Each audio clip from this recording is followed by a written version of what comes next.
Okay. हमारा जो lesson है वो एग्रीकल्चर है और बड़ा ही इम्पोर्टेंट लेसन है। अपनी कंट्री के जो बारे में जानने का हमें मौका मिलेगा और मैंने इसमें बहुत सारी पिक्चर जो है वो कलेक्ट करके आपको दिखाने की कोशिश की है। अगर किसी का माइक जो है वो अनम्यूट है तो म्यूट कर लीजिए सभी बच्चे। अब क्लास स्टार्ट हो रखी है। तो ये जब एग्रीकल्चर का लेसन स्टार्ट होता है तो आप देख रहे हैं, मैं एक बड़ी अच्छी सी पिक्चर मैंने नेट से ढूंढी है और इसे यहाँ लगाया है। तो आपको एक खेत दिख रहा होगा और उसमें एक किसान जो है वो अपने दो बैलों के साथ कोशिश कर रहा है अपनी खेत की जुताई करने की। तो यही एग्रीकल्चर है और मैं नेक्स्ट स्लाइड से आपको बताता हूँ कि हमारी टू थर्ड जो है पॉपुलेशन, टू थर्ड पॉपुलेशन बहुत बड़ी होती है। ये इंडिया में जो है वो इन्वॉल्व है इन एग्रीकल्चर में। उसका ऑक्यूपेशन ही जो है वो खेती है, एग्रीकल्चर। एग्रीकल्चर जो है is not only done to produce food grain. जो एग्रीकल्चर है वो सिर्फ फूड ग्रेन को प्रोड्यूस करने के लिए ही यूज़ नहीं होता है। एग्रीकल्चर कमर्शियल पर्पस के लिए भी यूज़ की जाती है। रॉ मटेरियल भी, it also produce raw material from various industry. ऐसा नहीं है कि एग्रीकल्चर जो है सिर्फ खाना, हमने अपने खाने लायक जो है सामान पैदा किया और ख़त्म। रॉ मटेरियल भी प्रोवाइड करता है वेरियस इंडस्ट्रीज़ को। जैसे कि शुगर केन इंडस्ट्री है, उसको प्रोवाइड करता है।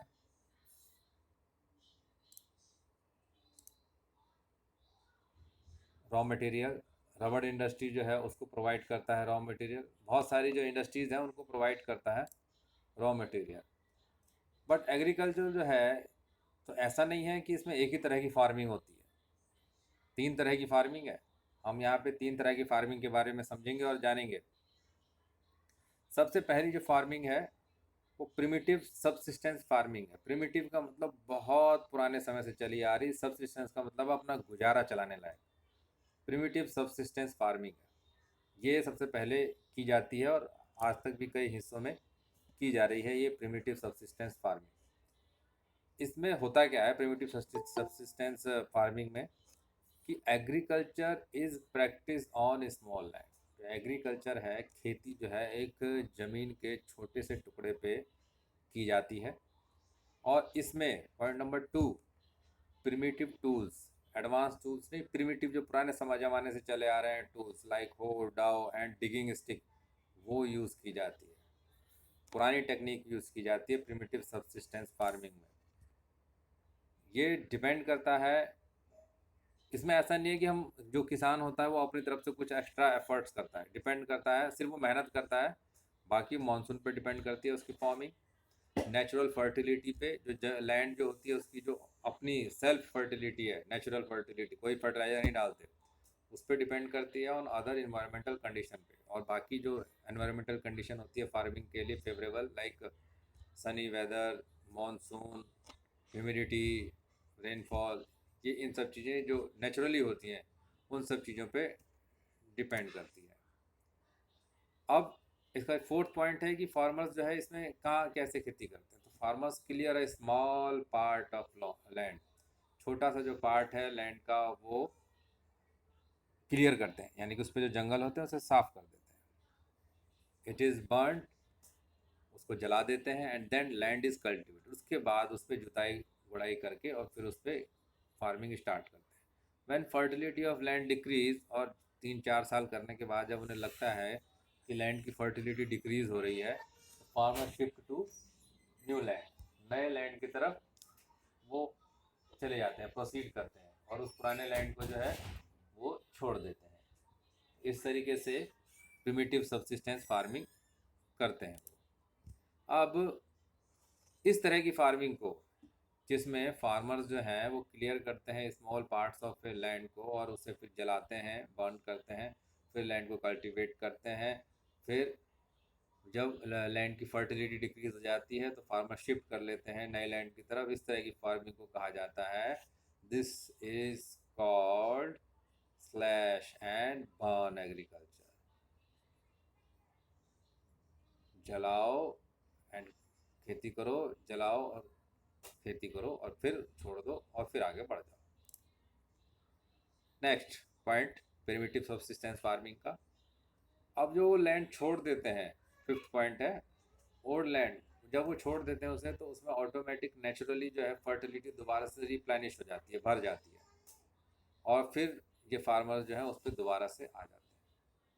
फिर उसे 3-4 साल 3-4 ईयर करते हैं और फिर दोबारा से उसे छोड़ देते हैं, फिर नई लैंड पे चले जाते हैं। इस तरीके से प्रिमिटिव सब्सिस्टेंस फार्मिंग का ये करेक्टरिस्टिक्स है। Point number 6, farming is done for self consumption. Farming है, प्रिमिटिव सब्सिस्टेंस फार्मिंग जो है वो सिर्फ अपने ही उपयोग के लिए की जाती है, किसी दूसरे के लिए नहीं। अपने से ही पूरा नहीं पड़ता। अब इतनी कम मैथ टेक्निक यूज़ करके जो फार्मिंग होगी उस पर इतना ही होगा कि वो अपनी ज़रूरतों को पूरा कर सके। Point number 7, north eastern state, जो 7 सिस्टर स्टेट है हमारी कंट्री की, मणिपुर, मेघालय, मिजोरम, त्रिपुरा, अरुणाचल प्रदेश, आसाम, इन स्टेट में इस स्लैश एंड बर्न फार्मिंग को कहा जाता है झूमिंग। और बस्तर डिस्ट्रिक्ट जो है, बस्तर जिला जो छत्तीसगढ़ का है, वहाँ पे इस तरह की एग्रीकल्चर को, फार्मिंग को दीपा कहा जाता है। और भी हमारे एनसीईआरटी की बुक में नेम दिए गए हैं, डिफरेंट डिफरेंट जगह पे उसे कहा जाता है, मगर ये दो जो हैं हमारे इंपॉर्टेंट हैं, इस पर आपको ज़्यादा ध्यान देना है। सर नेक्स्ट, हाँ जी, सर प्रिमिटिव सब्सटेंसिव फार्मिंग में स्लैश एंड बर्न फार्मिंग आती है। हाँ जी, स्लैश एंड बर्न फार्मिंग करने का तरीका है। प्रिमिटिव सब्सिस्टेंस फार्मिंग में ही फार्मिंग करने का तरीका है।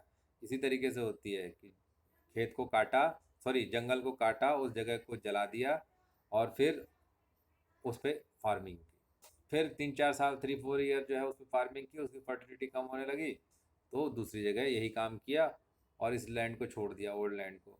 फिर 3-4 साल बाद वहाँ किया तो ये जो ओल्ड लैंड होता है वो फिर रिप्लेनिश हो जाता है फर्टिलिटी से, फिर यहाँ पे दोबारा आ जाते हैं। तो इस तरह की फार्मिंग होती थी, प्रिमिटिव सब्सिस्टेंस फार्मिंग इसे कहते थे। अधिकतर जो है ये ट्राइब्स किया करते थे। Next point number, sorry, second type of farming, intensive subsistence farming, गहन कृषि कहते हैं इसे, जो कि अपनी ज़रूरतों को पूरा करने के लिए किया जाता है। अब कहाँ किया जाएगा ये, जब भाई जब खेत से नेचुरली जो है कम पैदा हो रहा हो उसी पे ही ज़्यादा पैदा करना है और अपने यूज़ के लिए ही पैदा करना है, तो वो कहाँ होगा, जहाँ पे हाई पॉपुलेशन होगी। हाई पॉपुलेशन कहाँ है, नॉर्दर्न प्लेन एरिया में है, उत्तरी मैदानों में है। Practice in area of high population, ये फार्मिंग जो है प्रैक्टिस की जाती है हाई पॉपुलेशन के एरिया में। देख रहे हैं आप, बहुत सारे लोग जहाँ पे हो जाते हैं वहाँ पे की जाती है। इसमें जो है इंटेंसिव सब्सिस्टेंस फार्मिंग में लेबर चाहिए होती है, लेबर इंटेंसिव फार्मिंग चाहिए होती है, पूरी फैमिली लगती है इसमें, खेती करती है, तब जाके अपनी ज़रूरतों के हिसाब से वो पैदा कर पाते हैं। लैंड एरिया छोटा होता है। करेक्टरिस्टिक्स इसकी 3 है कि इसमें जो है ज़्यादा प्रोडक्शन के लिए फर्टिलाइज़र यूज़ किया जाता है, पेस्टिसाइड यूज़ किया जाता है, इरीगेशन आर यूज़ किया जाता है। मगर प्रिमिटिव सब्सिस्टेंस फार्मिंग में इस तरह की कोई चीज़ें यूज़ नहीं की जाती हैं। और ये क्यों यूज़ की जाती है, to increase production, production increase करने के लिए की जाती है। अब नेक्स्ट जो फार्मिंग है वो है कमर्शियल फार्मिंग। ऐसी फार्मिंग जो पैसा कमाने के लिए यूज़ की जाती है। तो इस कमर्शियल फार्मिंग का पहला करेक्टरिस्टिक्स है, farming is done in large area. बहुत बड़े हिस्से पे जो है ज़मीन के ये की जाती है, क्योंकि छोटे हिस्से पे करेंगे तो सिर्फ अपनी ज़रूरतें ही पूरी हो पाएंगी। कमर्शियल पैसा कमाने के लिए कैसे करेंगे, तो farming is done in large area. It is its main purpose is to sell the product and earn greater profit. ज़्यादा पैसा कमाने के लिए सामान को बेचना, और जब वो प्रोडक्शन ज़्यादा होता है तभी जाके हम सामान को बेच पाएंगे। दूसरा जो है इसमें यूज़ किया जाता है HYV seeds are use to increase production.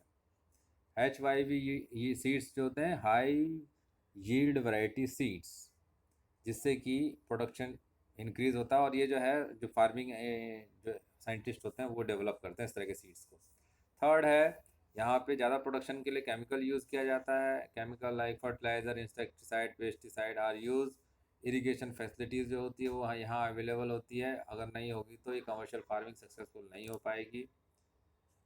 इसके बाद है एग्जाम्पल। अब यहाँ इस का सब कमर्शियल फार्मिंग में कौन कौन सी चीज़ कहाँ पे क्या क्या होता है।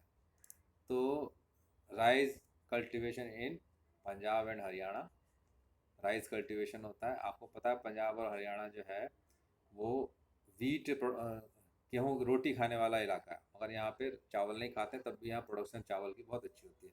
तो ये अपने लिए तो करते नहीं है, ये कमर्शियल फार्मिंग के लिए करते हैं। इसके अलावा है प्लांटेशन एग्रीकल्चर। प्लांटेशन एग्रीकल्चर में जो पौधा लगाते हैं, पौधा लगाते हैं तो इसमें क्या होता है, जो बाकी क्रॉप्स होती है वो 6-6 महीने पे होती है, इसमें साल साल भर लग जाते हैं और ज़्यादा दिन और लगते हैं। तो इसमें बता देता हूँ मैं, single crop is grown in large area. बड़ी जगह पे एक ही फसल लगाई जाती है, जैसे चाय के बागान लगा दिए, कॉफ़ी के बागान लगा दिए, या केले के ही बागान लगा दिए, या शुगर कैन गन्ने की ही खेत लगा दिए। So single crop is grown in large area. Example है sugar cane for sugar industries के लिए पैसा कमाते हैं, रबड़ इंडस्ट्रीज़ के लिए, बनाना तो आपको पता ही है, बेचते हैं खूब, आपके पास घरों में आता है। तो वो सारे केले अपने हिसाब से ना खाए जाते हैं, बेचने के लिए उगाते हैं वो, कॉफ़ी इस तरीके से। तो ये 3 तरह की आपने जो है फार्मिंग देखी। पहली प्रिमिटिव सब्सिस्टेंस फार्मिंग, दूसरी इंटेंसिव सब्सिस्टेंस फार्मिंग, और तीसरी कमर्शियल फार्मिंग। अब भाई किसान जो है उसे कौन से मौसम में कौन सी फसल होती है, भाई इस मौसम में इस तरह की हो रही है, इस मौसम में सब्जी वाली हो रही है, इसमें यहाँ पे कोई और सी दाल दलहन वाली सीरियल्स वाली हो रही है, तो उस वो कौन से मौसम में कौन सी फसल होती है, ये कैसे पता करेंगे। ये पिक्चर ये सोचने के लिए मजबूर कर रही है आपको। तो सबसे पहला जो हमारा सीज़न होता है क्रॉप्स का, वो होता है रबी, रबी सीज़न। अब रबी को हम हिंदी में कहते हैं सूरज। तो ऐसी फसल जो कि गर्मी आने पे, यानी कि सूरज की जब तेज़ रोशनी होती है तब वो हार्वेस्ट की जाती है, काटी जाती है। तो हमारे जो है पूरे साल में आपको पता है किस समय सबसे ज़्यादा गर्मी होती है, समर में होती है। तो उस समय अप्रैल से लेकर जून तक में जो फसलें हार्वेस्ट की जाती है उसको हम रब्बी की फसलें कहते हैं। और ये जो है बोई कब जाती है, क्रॉप्स आर ग्रोन सोन सोन बोना, वो विंटर में, भाई ऑब्वियस है, जब समर में काटी जाएगी तो विंटर में बोई जाएगी। तो अक्टूबर से दिसंबर के बीच में जो बोई जाती है और गर्मियों के टाइम में काटी जाती है अप्रैल से जून में, उसे हम रब्बी सीजन की क्रॉप्स कहते हैं। इसमें जो मेन क्रॉप्स हैं वो है वीट। सर हाँ कहिए। सर अभी रबी क्रॉप्स का सर अभी रबी क्रॉप्स का वो चल रहा है सीजन। हाँ अब सोन सोन सीजन, यानी कि बोने का टाइम स्टार्ट हो गया, अक्टूबर से दिसंबर तक में बोई जाएगी और अप्रैल से जून तक में काटी जाएगी। Okay sir. तो भैया इसमें होती कौन कौन सी फसलें हैं, वीट, गेहूँ, बारले, जौ, पीस, ग्राम, मस्टर्ड, यही सब चीज़ें होती हैं। और इन सभी चीज़ों को पकने के लिए ज़्यादा धूप चाहिए होती है, तभी वो हार्वेस्ट की जा सकते हैं। तो आपको पता है अप्रैल मई जून में ज़्यादा गर्मी होती है, तो उसी समय ये पकती हैं और फिर से किसान जो है वो काट लेते हैं, रबी सीज़न। वैसे मैं आपको एक बार पहले ही बता देता हूँ कि 3 सीज़न की फसलें होती हैं हमारे यहाँ, रबी, खरीफ और जायद। फोर्थ पॉइंट है हमारा इम्पॉर्टेंट स्टेट, कहाँ कहाँ पे ये रबी की फसलें ज़्यादा होती हैं। तो पंजाब, हरियाणा, हिमाचल, उत्तर प्रदेश, यहाँ पे जो है रबी की फसलें होती हैं। अब रबी के बाद दूसरी जो हमारा सीज़न है वह है खरीफ का। पिक्चर क्लियर है भाई सबको? Yes sir. अच्छी। सर हाँ आज तो सर साफ सुथरी दिखाई दे रही होगी। हाँ कहिए।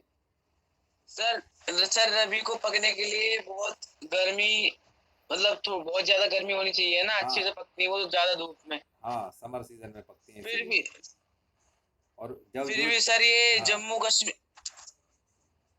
जम्मू कश्मीर हिमाचल प्रदेश जैसे में होती है सर, यहाँ तो इतनी ठंड पड़ती है।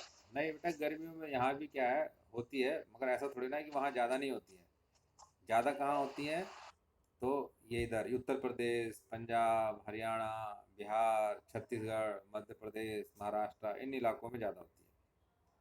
अब हम जो बात करेंगे वो खरीफ की फसलों की बात करेंगे। खरीफ की फसलें जो हैं वो रबी की फसलों से बिल्कुल उलट होती हैं। जब रबी की फसलें कटती हैं, यानी कि रबी की फसलें जो है अप्रैल से मई तक में कटने लग जाती हैं, तो ये खरीफ की फसलें जो हैं एक महीना छोड़ के, जैसे किसी ने अप्रैल में काट ली तो वो मई को छोड़ देगा और जून में जो है खरीफ की फसलों को बोना चालू कर देगा। ये जो है गर्मी में यानी कि मानसून के टाइम पे जब बारिश होने वाली होती है, मानसून सीजन आने वाला होता है, उसके स्टार्टिंग में ये बोई जाती है खरीफ की फसल। और जब रबी की फसल को लगाने का टाइम होता है यानी कि सर्दियों में ये काट ली जाती है। तो kharif are sown with the start of monsoon, मई और जुलाई। अब आप बोलोगे कि सर मई में कहाँ आता है मानसून, तो हमारा इंडिया जो है बहुत बड़ा है, नीचे मई में आता है, दिल्ली में आते आते वो जुलाई में आ जाता है।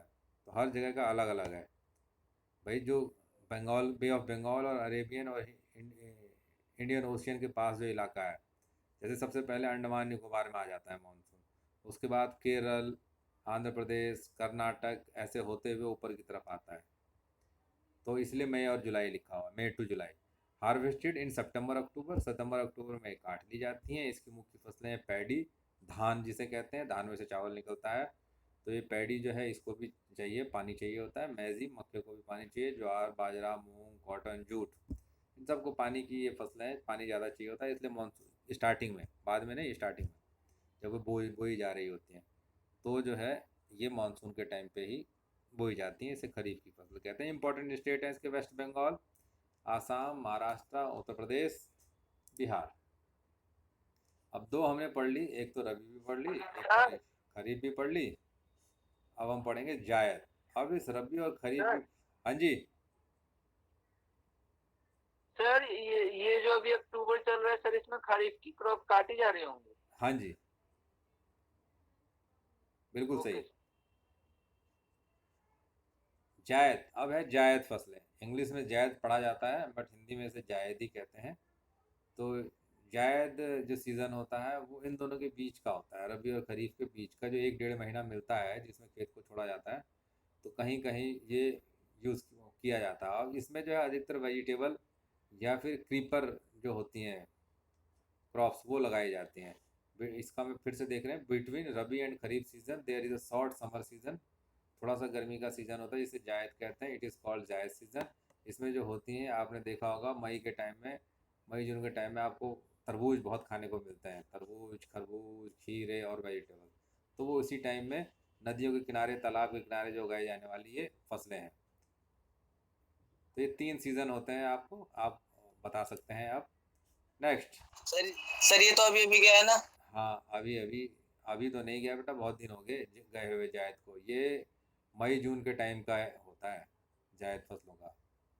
अब एक कुछ ऐसी फसलें भी ओके होती सर। हैं जो कि किसी सीज़न में नहीं होती हैं, उन्हें पूरा साल लग जाता है होने में, जैसे कि शुगर केन, शुगर केन, रबड़, इस तरह की फसलें जो होती हैं इन्हें पूरा साल लग जाता है। Sugar cane take almost year to grow. तो इससे हम ये नहीं कह सकते कि भाई ये खरीफ की फसल है, जायद की फसल है, या ये रबी की फसल है। इसको हम अलग करते हैं। अब 3 टाइप्स ऑफ पैडी। पैडी जो है हमारी कंट्री में सबसे ज़्यादा यूज़ किया जाने वाला फूड प्रोडक्ट है, क्रॉप्स है।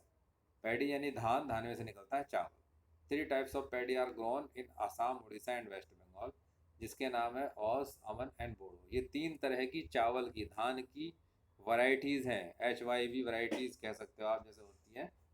तो ओस, अमन एंड बोडो, ये आपने याद रखना है। नेक्स्ट है राइस, चावल। सर हाँ जी, कहो। सर आपने जो बोला कि शुगर केन को उगने में पूरा साल लग जाता है, तो उस टाइप की क्रॉप्स को क्या बोलते हैं? उसको इन तीनों में नहीं रखते हैं, उसे प्लांटेशन वाली बोलते हैं। प्लांटेशन वाली क्रॉप्स होती है वो। Rice, okay sir. इंडिया। अब इसके साथ साथ जब मैं पढ़ा रहा हूँ तो मैं ना कुछ बताऊंगा कि कहाँ कहाँ इंडिया सेकंड या फर्स्ट पोजीशन पे है। तो आपका काम है, जहाँ इंडिया फर्स्ट पोजीशन पे है तो वहाँ आपको सेकंड पोजीशन अपनी NCERT की बुक में से पढ़ के पता करना है। और जहाँ इंडिया सेकंड पोजीशन पे है वहाँ पे ये पता करना है कि फर्स्ट पोजीशन पे कौन सी कंट्री है। तो राइस, राइस जो है, India is the second largest producer of rice. दुनिया में दूसरे नंबर पे है हमारा कंट्री जो है राइस के प्रोडक्शन में। आपको पता करना है कि फर्स्ट नंबर पे कौन सा है, जबकि नेक्स्ट क्लास होगी तो मैं पूछूंगा आपसे। Sir China. अरे सर बताना चाइना क्या, है। पता करना है तुम्हें। अभी पहले कंफर्म करो NCERT में पढ़ के, ठीक है? अपनी किताब बुक्स में सर पढ़ना। इंडिया एनसीईआरटी वैसे तो देख रहा हूँ। अरे भाई, तो तू ही तो देख रहा है, तू बाकी को क्यों नहीं देखने दे रहा? वो भी तो देखेंगे ना। कल बोला है मैंने, कल बताना, ठीक है? क्योंकि ओके सर। बाकी लोग भी फिर देखेंगे तो एक चीज़ देखेंगे तो दो चीज़ों को जानेंगे वो। जब वो बुक में पढ़ेंगे ना इस चीज़ को जानने के लिए, तो जब एक चीज़ को पढ़ने के लिए हम बुक पढ़ते हैं तो दो चीज़ें और हमें एक्स्ट्रा पता चलती हैं। इसीलिए मैंने बोला है कि बुक में से पढ़ना है। इंडिया वो तो मुझे भी पता है, चाइना है मैं भी बोल देता, फिर काम कहाँ रहता वो, वर्क नहीं रहे, होमवर्क नहीं हो पाता ना तुम्हारे लिए पढ़ने के लिए। India is second largest producer of rice, दूसरा बड़ा प्रोड्यूसर है राइस का इंडिया। और आपको पता है कि राइस जो है वो खरीफ क्रॉप है, क्योंकि इसे जब बो रहे होते हैं तो मानसून रेनफॉल की ज़रूरत होती है, और जब इसे काट रहे होते हैं तो टेम्परेचर कम की ज़रूरत होती है। तो खरीफ क्रॉप है ये, इसे टेम्परेचर चाहिए होता है 25 डिग्री सेल्सियस से कम, यानी कि थोड़ा सा ठंडा मौसम चाहिए इसको हार्वेस्ट करने के लिए। बट जब बो रहे होते हैं तो इसको चाहिए होती है रिक्वायर हाई ह्यूमिडिटी, यानी कि रेनफॉल ज़्यादा चाहिए होती है 100 सेंटीमीटर। जो स्टेट है इसमें इसमें राजस्थान लिखा हुआ है, मगर राजस्थान में उतना राइस वाइज होता नहीं है। मेन जो स्टेट है उसका है पंजाब, हरियाणा, वेस्टर्न यूपी। यहाँ पे आफ्टर द ग्रीन रिवोल्यूशन यहाँ पे अच्छी प्रोडक्शन होने लग गई है राइस की। इसके साथ साथ है वेस्ट बंगाल, बिहार, छत्तीसगढ़, जिसे कि चावल का टोकरा भी कहा जाता है छत्तीसगढ़ को, वहाँ भी बहुत चावल होता है। तो ये कुछ जगह है, तो आपने अगर नोट डाउन नहीं, ये इसमें नहीं लिखा हो मगर आप ध्यान रखेंगे इसे या लिख लीजिए कहीं। और ये अच्छी बात है कि बहुत सारे लोग एनसीईआरटी लेके बैठे हुए हैं। नेक्स्ट है हमारा, अधिकतर लोग जो है नॉर्थ इंडिया में, वैसे पूरे इंडिया में सबसे ज़्यादा जो खपत होती है फसल वो है चावल। सबसे ज़्यादा लोग इंडिया में चावल खाते हैं। बट हमारा जो नॉर्थ इंडिया वहाँ पे लोग गेहूँ खाते हैं ज़्यादा। तो वीट, वीट के बारे में जान लेते हैं। वीट आपको पता है गोल्डन कलर का होता है गेहूँ का दाना, जिससे हम आटा पीस के फिर से रोटियाँ खाते हैं। तो जैसे गोल्डन कलर का होता है तो इसका मतलब समझ लीजिए इसे धूप ज़्यादा चाहिए होती है पकने के लिए। तो ये रबी क्रॉप है, वीट जो है वो रबी क्रॉप है। रिक्वायर कूल ग्रोइंग सीजन, मगर ये जब ये बोई जाती है तब इसे ठंडक पसंद है, तो इसलिए ठंडी के टाइम में अक्टूबर नवंबर के बाद के करीब बोई जाती है। Require cool growing season but bright sunlight, जब ये पक रही होती है हार्वेस्टिंग के टाइम पे इसे ज़बरदस्त लाइट चाहिए होती है, सनलाइट, तभी ये पकती है। रेनफॉल थोड़ी कम चाहिए इसे चावल से, 50 से 75 सेंटीमीटर मिल जाए तो बहुत है। और second most important cereal crop है इंडिया की। लोकेशन कहाँ कहाँ होती है, ये होती है नॉर्थ और वेस्ट में, नॉर्थ वेस्ट में, उत्तर पश्चिम भारत में, गंगा सतलुज का जो प्लेन है। तो ये आप कह सकते हैं उत्तर भारत, उत्तर प्रदेश से ले लीजिए, उत्तर प्रदेश, पंजाब, हरियाणा, यूपी, बिहार, इस जगह पे होती है। ब्लैक सॉयल ऑफ डेक्कन प्लेटू में भी होती है ये। तो कुछ हिस्सा मध्य प्रदेश का तो गेहूँ है एक जिसका नाम है सरवती गेहूँ, वो बहुत फेमस है दुनिया में और इंडिया में भी। उसकी रोटी जो है बहुत सॉफ्ट होती है और बहुत टेस्टी होती है। नाम भी उसका बता दिया मैंने आपको, सरवती गेहूँ उसकी वैरायटी है। स्टेट पंजाब, हरियाणा, यूपी, बिहार जो है ये वीट की प्रोडक्शन में आगे हैं। अब राइस, राइस हमने पढ़ नहीं लिया था। यस सर, पढ़ लिया था। पढ़ लिया था सर। हाँ, नेक्स्ट है मिलेट। कौन बताएगा मिलेट क्या होता है?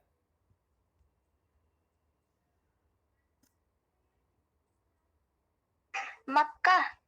नहीं बेटा, मिलेट का मतलब होता है मोटे अनाज। मोटे अनाज जिनके दाने जो है ना वो मोटे होते हैं, और उसकी सर उन क्या होता है? मोटे अनाज बेटा, मोटे। थ्री इंपॉर्टेंट मिलेट जो है हमारे इंडिया में वो है ज्वार, बाजरा और रागी। अब जो है ये सुपर फीड फूड में आ गए हैं सारे, ज्वार भी, बाजरा भी और रागी भी। इनके अंदर न्यूट्रिशनल वैल्यू बहुत होती है। न्यूट्रिशनल वैल्यू मतलब इनके अंदर मिनरल्स, विटामिन जो हैं वो बहुत अच्छे होते हैं हमारी सेहत के लिए। और अब ये बहुत महंगे मिलने लगे हैं। पहले जो है इसे आम लोग खाते थे, गेहूँ उतना नहीं होता था हमारे इंडिया में, तो इसी की रोटियां खाया करते थे। और ये बहुत थोड़ी मोटी और सख्त हुआ करती थी रोटियां, मगर टेस्टी भी हुआ करती थी और हमारे लिए बॉडी के लिए फ़ायदेमंद भी हुआ करती थी। कोर्स ग्रेन भी कहते हैं इसे, थोड़ा मोटा अनाज होता है ये। तो क्या ज्वार, बाजरा और रागी की फ़ोटो है एनसीईआरटी की बुक में? कोई बच्चा एनसीईआरटी की बुक लेके बैठा हुआ है क्या? ज्वार, बाजरा? सर बाजरे सर बाजरा की है। चलो फिर मैं आज बाजरे की। कोशिश करता हूँ आपको ना तीनों की फ़ोटो दिखाने की। ये देखिए, ये है ज्वार की फ़ोटो। अब और बड़ी कर देते हैं, दिख रही है सबको? Yes sir. हाँ, तो यस ये सर। ज्वार ऐसी ही होती है भाई। ये पीपीटी में पढ़ाने का ये फ़ायदा है कि नेट से ढूंढ के फ़ोटो लाओ और आसानी से बच्चों को दिखाई जा सकती है। तो ज्वार होता है वो grown in most moist area. Moist का मतलब जहाँ हल्की सी नमी होती है, ऐसे एरिया में ये पैदा किया जाता है। इसके अंदर पोटेशियम, फास्फोरस और कैल्शियम बड़ी ज़बरदस्त मात्रा में होता है। ये तीनों ही चीज़ें जो होती हैं वो बहुत, और कैल्शियम आपको पता ही है हमारी हड्डियों के लिए और भी चीज़ों के लिए, बॉडी के लिए बहुत ज़रूरी है। अब ये प्रोडक्शन जो है इसका, किसी भी फसल के बारे में ये तीन बातें ही ज़्यादातर जानने की ज़रूरत होती है कि वो किस तरह के इन्वायरमेंट में हो सकता है, उसका यूज़ क्या है और कौन कौन से स्टेट में होता है। तो स्टेट है इसका महाराष्ट्र, कर्नाटका, आंध्र प्रदेश और मध्य प्रदेश में ये ज्वार होता है। थोड़ा सा हिस्सा इसका राजस्थान और गुजरात में भी होता है। अब नेक्स्ट है हमारा बाजरा। बाजरा थोड़ा और बड़ा कर दिया है। तो बाजरा आप देख रहे होंगे, मोटा अनाज है, थोड़ा सा ब्लूइश, हल्के से ब्लूइश कलर में आ रहा है, ब्लैकिश ब्लूइश में। ये जो ग्रो होता है वो सैंडी सॉइल में होता है और ब्लैक सॉइल में होता है। तो इसका जो इलाका है वह है राजस्थान, गुजरात और महाराष्ट्र मेनली। इन इलाकों में बाजरा ज़्यादा होता है। तो राजस्थान, महाराष्ट्र, यूपी, गुजरात, हरियाणा, इन इलाकों में बाजरा अच्छे से होता है और खाया भी जाता है। इसकी भी रोटी थोड़ी मोटी होती है। अब तो क्या है, हम लोग आराम पसंद लोग हो गए हैं तो मोटा अनाज नहीं खा पाते हैं, तो ये जानवरों को खिलाने के भी काम आता है। मगर जैसे जैसे रिसर्च हो रही है और ये बताया जा रहा है कि ये जो मिलेट्स हैं ये बहुत न्यूट्रिशनल वैल्यूज़ के हैं, तो अब जो है धीरे धीरे लोग इसकी तरफ वापस वो कर रहे हैं। अब ये है, देख रहे हैं आप रागी की फ़ोटो। रागी जो होता है इस कलर का होता है, मगर पकने के बाद ये डार्क कलर का हो जाता है, ब्लैकिश में आ जाता है। इसकी रोटी भी जो है वो बिल्कुल ब्लैक होती है। दो जगह के लोग इससे जो हैं अवेयर होंगे। कोई गढ़वाली या कुमाऊनी है हमारे बीच? कोई उत्तराखंड का है? सर है। तो रागी को हाँ जानते हो? सर। रागी बोलेंगे नहीं। मैं इसका रीजनल नेम बताता हूँ तो शायद आपके माइंड में क्लिक करे। मड़ुआ। मड़ुआ जानते हैं? नहीं सर। मड़ुआ भी नहीं जानते तो फिर बेकार हो आप, उत्तराखंड के नहीं हो। पूछना अपनी मम्मी से मड़ुआ मम्मी कैसा होता है। मड़ुआ जो है ये जो है इसे सुपर फूड कहा जाने लगा है अब। इसकी रोटी जो है थोड़ी काली होती है और मोटी होती है और थोड़ी सी पानी पीने की ज़्यादा ज़रूरत पड़ती है, मगर इसकी जो न्यूट्रिशनल वैल्यू है ना वो बहुत ज़बरदस्त होती है। बिहार में भी ये जो होता है मड़ुआ होता है, ये ग्रो इन ड्राई रीजन, अधिकतर सूखे इलाकों में या red and black soil, Sandy soil, black soil के एरिया में होता है। इसके अंदर ज़बरदस्त तरीके से आयरन होता है, कैल्शियम होता है और रफेज होता है। रफेज यानी कि सेलुलोज होता है जो कि खाना पचाने का काम करता है। रेशे, रेशे बोलते हैं इसे, रेशेदार। साइंस जिसने पढ़ी होगी अच्छे से तो उसको पता होगा। तो रागी जो है सुपर फूड हो गया है। जहाँ ये पैदा होता है वहाँ 20 रुपये किलो मिलता है और शहरों में 120 रुपये से 200 रुपये किलो तक मिलता है। तो ये आप जान सकते हैं हमारे पुराने सुपर फूड है जिसे हम पहले खाते थे और फिर बीच में हमने हटा दिया था और फिर अब हम इसकी तरफ चल रहे हैं। स्टेट है कर्नाटका, तमिलनाडु, हिमाचल प्रदेश, उत्तराखंड, सिक्किम, झारखंड रागी प्रोडक्शन का। इसके बाद आता है आपका मेज़ी यानी कि मक्का यानी कि भुट्टा, जिसे आप आग में भून के सड़कों पे आपने बेचते हुए देखा होगा और आपने भी खाया होगा। यूज एज फूड, इसे खाने के तौर पे भी यूज़ किया जाता है और एज वेल एज इसे चारे के फॉर्म में भी यूज़ किया जाता है। चारा यानी कि जानवरों को खिलाने वाला। ज़्यादातर जो ये होता है, बिहार एक ऐसा स्टेट है कि ये वैसे तो मेज़ी जो है खरीफ की फसल है, मगर बिहार में रबी सीज़न में होता है, उसका कुछ अपना इन्वायरमेंट है अलग। In Bihar it grow is in rabi season, मतलब दोनों सीज़न में होता है, खरीफ में भी होता है और रबी सीज़न में भी होता है।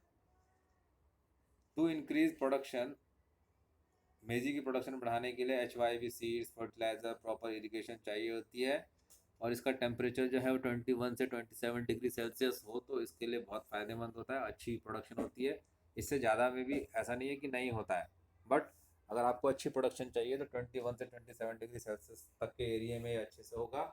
It grows well in old alluvial soil, पुरानी जो मिट्टी है एलुवियल सॉइल जो होती है, खादर और भांगर का आपने पढ़ा होगा लास्ट ईयर, तो ये भांगर में जो है अच्छे से होता है। भांगर मिट्टी में पुरानी जो नदी जो लाती है ना अपने साथ मिट्टी, और नदी अपने जो है बैंक पे इकट्ठा कर देती है, जो पुरानी मिट्टी होती है उसे उसमें जो है ये नदी जो है अच्छी क्वांटिटी में होता है। स्टेट है इसके Karnataka, Bihar, UP, Andhra Pradesh and Telangana, Madhya Pradesh, in state में मक्का अच्छे से होता है। अब है पल्सिस। पल्सिस पल्सिस जैसे ही मैं पढ़ता हूँ तो मेरे दिमाग में याद आती है बात कि पल्सिस जो है हमारी इंडियन कंट्री में जो लोग बेचारे नॉन वेजिटेरियन नहीं हैं, वेजिटेरियन है, उनके लिए प्रोटीन का एक ज़बरदस्त सोर्स है। प्रोटीन मिलता है, प्रोवाइड करता है हमें प्रोटीन।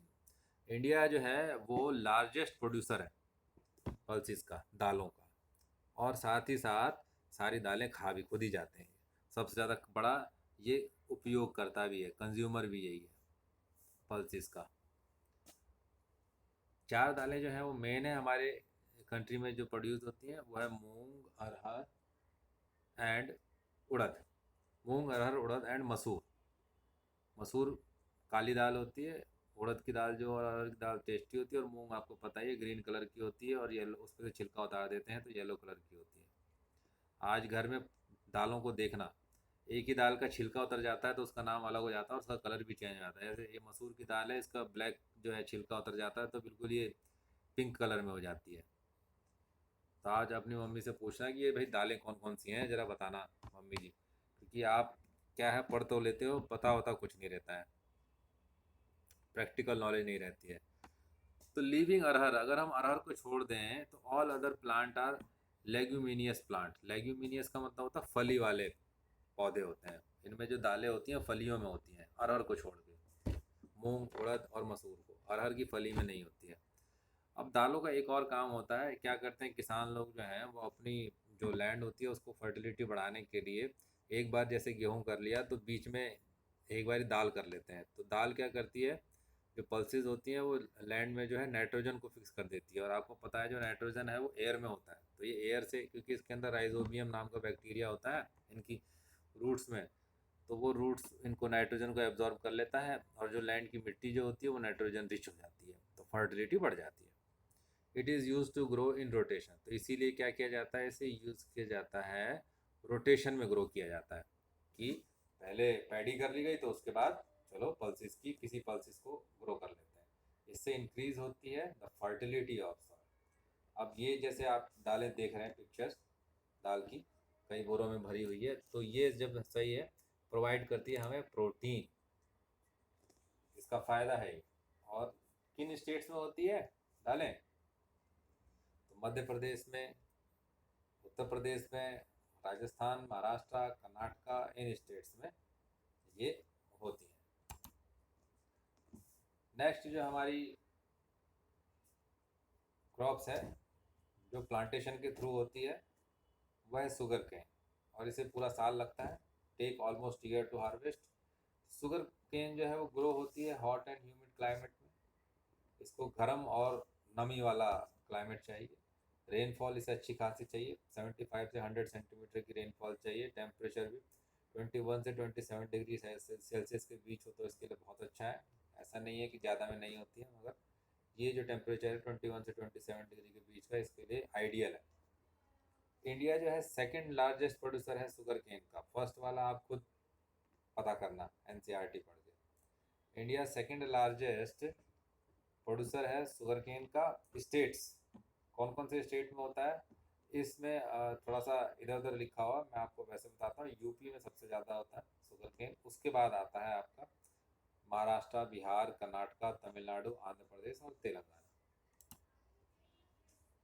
पंजाब और हरियाणा में भी आफ्टर द ग्रीन रिवोल्यूशन ये होने लगा है, और बिहार और यूपी जो है वो सबसे बड़े प्रोडक्शन वाले स्टेट हैं शुगर केन।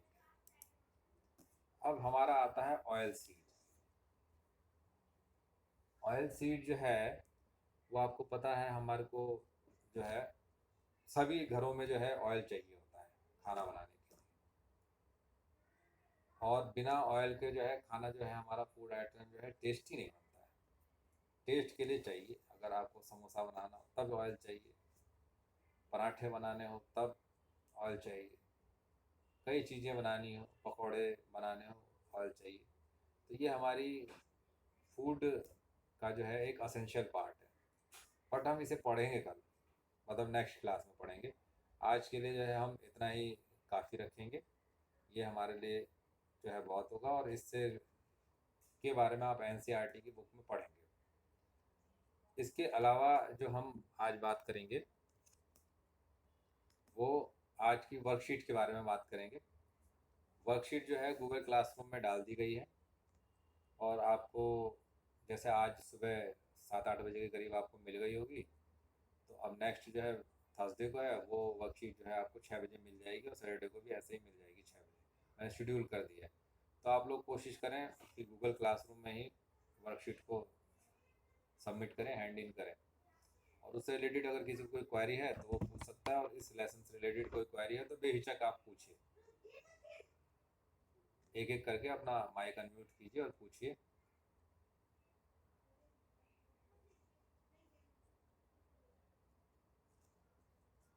सबको कुछ, किसी को कुछ नहीं पूछना है, बच्चे भी 19 ही रह गए।